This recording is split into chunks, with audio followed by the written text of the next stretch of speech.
Ano ang gagawin mo kung malaman mo na ang Antikristo na kinakatakutan ng sangkatauhan ay matagal nang narito sa mundo?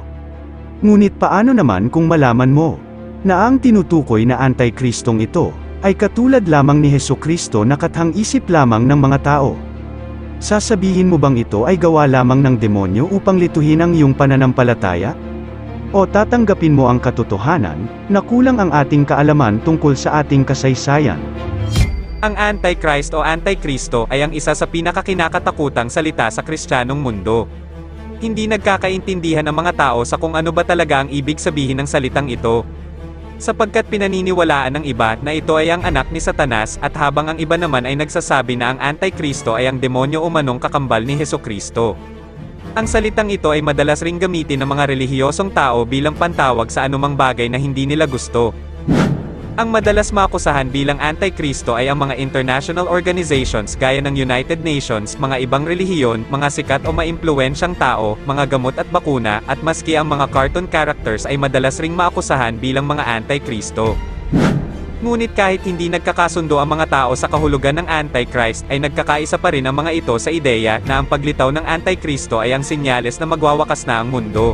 Sapagkat ang Antikristo umano ay ang sugo na ipapadala ni Satanas upang ang mga tao ay makontrol sa pamamagitan ng one world government na kung saan kokontrolin umano ng Antikristo ang global economy at mapipilitan ang mga tao na magpatatak ng 666 upang ang mga tao ay patuloy na makapagtrabaho, makapagnegosyo at makapag-aral. Sinasabi rin ng iba na layunin ng Antikristo na palitan si Jesus bilang Mesaya. At dahil dito ay magpapanggap umano ito bilang isang mabuting nilalang. At kapag nangyari ang bagay na ito ay magaganap na umano ang second coming. Sa puntong ito ay muli umanong babalik si Hesukristo upang mailantad ang Antikristo at kanya itong tatalunin sa isang huling labanan na kung saan ang kabutihan ang magwawagi. Ngunit ano ba talaga ang Antikristo? Ito ba ay isang tao? Ito ba ay isang hayop? O ito ba ay isang espiritu? Ang Antikristo ay nagmula sa Biblia. At madalas na nasa isipan ng mga tao na ang Antikristo ay isang demonyong nilalang na darating balang araw upang labanan si Jesus. Ngunit sa realidad ay hindi naman ganito kalala ang paglalarawan ng Biblia sa Antikristo. Kapag binasa mo ang mga Bible verse na kung saan nabanggit ang Antikristo ay malalaman mo na malayong malayo ito sa Antikristo na naiisip ng mga tao ngayon. Ang Antichrist ay hango sa salitang Griego na anti, na nangangahulugang kabaligtaran o kalaban. At Christos na nangangahulugang Anointed One o Messiah. Ang pagbanggit sa salitang Antichrist ay matatagpuan natin sa Epistles of John. Ito ay koleksyon ng mga kasulatan mula sa isang manunulat na sobrang tapat sa kanyang pananampalataya kay Jesus. At dahil sa kanyang galit at pagkamuhi sa mga taong hindi naniniwala sa kanyang pinaniniwalaan, hinihiwalay nito ang kanyang grupo sa grupo ng mga taong hindi naniniwala kay Jesus. At ito ay kanyang ginagawa sa pamamagitan ng pagsusulat ng mga hindi magagandang bagay o kritisismo sa mga tao o grupo ng mga tao na hindi niya gusto. Ito ang tinatawag na polemic writing at pangkaraniwan ng ganito sa Biblia. Munting mga anak, ito na ang huling oras. Gaya ng inyong narinig na darating na ang Antikristo, kahit ngayon ay marami ng Antikristo, kaya nalalaman natin na ito na nga ang huling oras. Sino ang sinungaling? Siya ang tumatanggi na si Hesukristo ang Mesaya. Ang tumatanggi sa Ama at Anak, siya ay Antikristo. Sa ganitong paraan ninyo malalaman ang Espiritu ng Diyos. Ang bawat espiritong kumikilala na si Hesukristo ay nagkatawang tao sa kanyang pagparito, ay mula sa Diyos. Ang bawat espiritong hindi kumikilala na si Hesukristo ay nagkatawang tao sa kanyang pagparito, ay hindi mula sa Diyos. Ito ay ang espiritu ng Antikristo, na narinig ninyong darating at narito na nga sila ngayon sa sanlibutan. Maraming manlilinlang ang narito na sa sanlibutan, sila yaong mga ayaw kumilala na si Hesukristo ay nagkatawang tao. Ang ganitong tao ay isang mandaraya at Antikristo. Kung susuriin mong mabuti sa kasulatang ito, ang Antikristo na kanyang tinutukoy rito ay ang mga taong hindi naniniwala kay Jesus. At ayon sa mga eksperto, ang Antikristo na nabanggit sa kasulatang ito ay tumutukoy sa mga eretiko at pagano o yung mga tagalabas na hindi naniniwala kay Hesukristo. Sa bahaging ito lang ng Biblia nabanggit ang Antikristo at hindi ito nakakatakot sapagkat walang sinabi rito na ang Antikristo ay isang demonyong halimaw. At malinaw na ang kanyang tinutukoy ay ang mga tao o grupo na may ibang pinaniniwalaan. Ngunit saan nga ba nagmula ang ideya ng mga tao ngayon na ang Antikristo ay isang uri ng demonyong nilalang? Tulad ng pagbabagong nangyari sa paglalarawan ng mga tao sa karakter ni Jesus at ni Satanas. Ang ideya ng mga tao sa kahulugan ng Antikristo ay nagbago rin sa paglipas ng panahon. Sapagkat maraming mga tao ang nagdadagdag bawas ng ideya at impormasyon sa konseptong ito.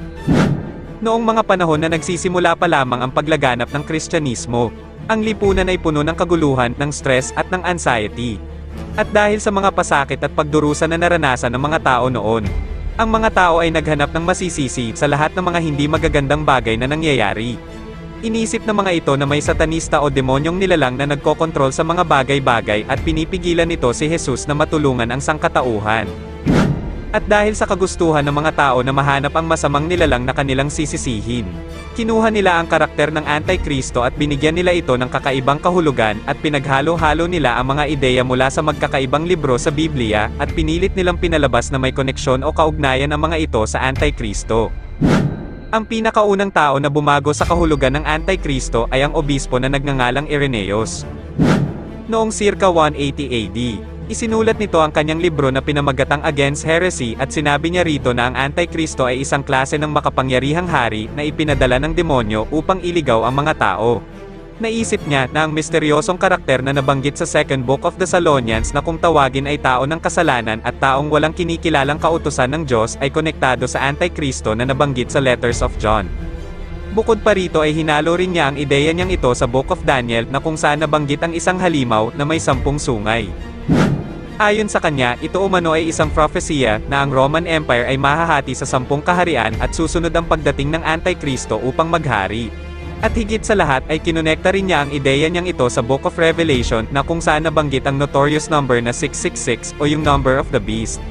Inisip ni Irenaeus na ang numerong 666 na nabanggit sa Revelation at ang Antikristo na nabanggit sa Letters of John ay iisa.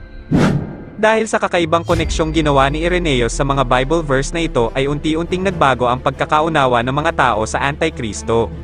Kung noon ito ay tumutukoy sa mga tagalabas na hindi naniniwala kay Jesus, ngayon naman ito ay isa ng masamang demonyo na sumasalungat at kalaban ni Jesus.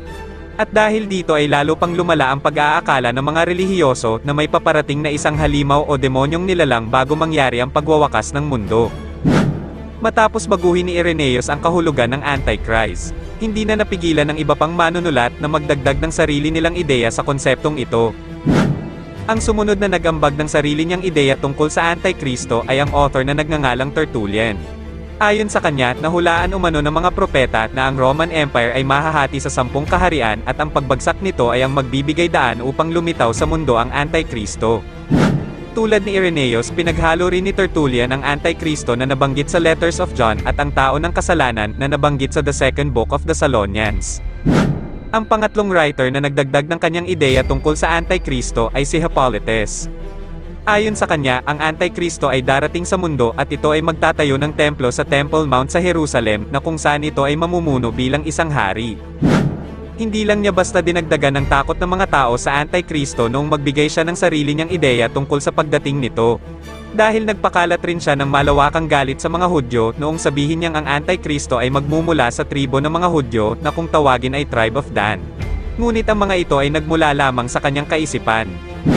At dahil binigyan ni Hippolytus ng Jewish identity ang Antichrist, lalo pang lumawak ang anti-Semitism sa Europa, at lalong naging masama ang tingin at pagtrato ng mga tao sa mga Hudyo.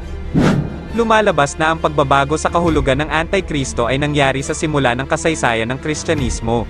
At ang mga pagbabago sa kahulugan nito ay lalo pang lumala sa isip ng mga Kristiyano nang magwakas ang Roman Empire noong 476 CE. Sapagkat naniniwala ang karamihan na ang pagbagsak ng Roman Empire ay hudyat na paparating na ang Antikristo. Kahit gawa-gawa lamang ang mga ideyang ito ay patuloy pa rin na naniwala ang mga tao sapagkat ito ang mga sinabi sa kanila ng mga sinaunang Kristiyanong manunulat. Noong 1517, hinamon ng monghe na si Martin Luther ang simbahang Katolika sapagkat hindi siya sang-ayon sa sistema ng pagpapalakad rito. Isinapubliko niya ang kanyang 95 thesis na kung saan makikita ang kanyang 75 ideya tungkol sa simbahan.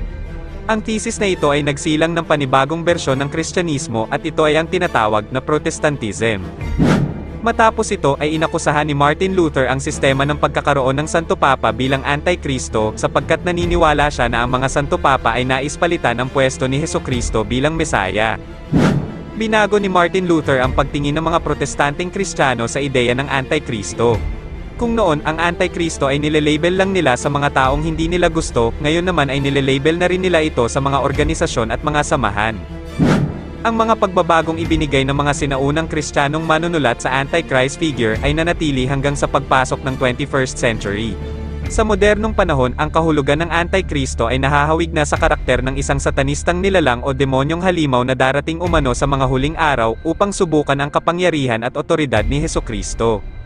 Kaya naman hindi na nakakapagtaka na madalas idikit ng mga tao ang Antikristo sa kanilang paniniwala na ang pagwawakas ng mundo ay malapit nang mangyari. Ang obsesyon ng mga tao sa pagwawakas ng mundo ay ang dahilan kung bakit isinisilang ang iba't ibang teorya tungkol sa Antikristo at sa katapusan ng mundo. At nagdudulot ito ng stress sa isip ng milyong-milyong tao na dahilan upang kumalat ang tinatawag na apocalyptic anxiety.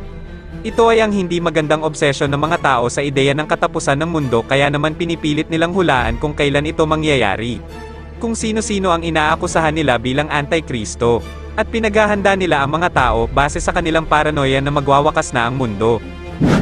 Ang apocalyptic anxiety ay hindi na bago sa Kristiyanong mundo. Sapagkat ang bawat nagdaang henerasyon ng mga relihiyosong Kristiyano ay naniniwala na paparating na ang Antikristo at sa kanilang panahon mangyayari ang katapusan ng mundo, ngunit hanggang sa henerasyon ngayon ay hindi naman ito nagaganap. At sa kasaysayan ay hindi na mabilang ang mga taong naakusahan na sila ang Antikristo. Naakusahan din bilang Antikristo ang ilan sa mga Santo Papa gaya ni Pope Leo X at Pope John Paul II. At dahil isinusulong ng Amerika ang pagkakabuo ng United Nations noong 1945, madalas akusahan ng mga tao na Antikristo ang ilan sa kanilang mga dating presidente tulad ni JFK, Ronald Reagan, at Barack Obama. At sa mga hindi nakakaalam, maging si Barney the Dinosaur ay inaakusahan din ng mga tao bilang Antikristo, sapagkat katumbas umano ng kanyang pangalan ang numerong 666.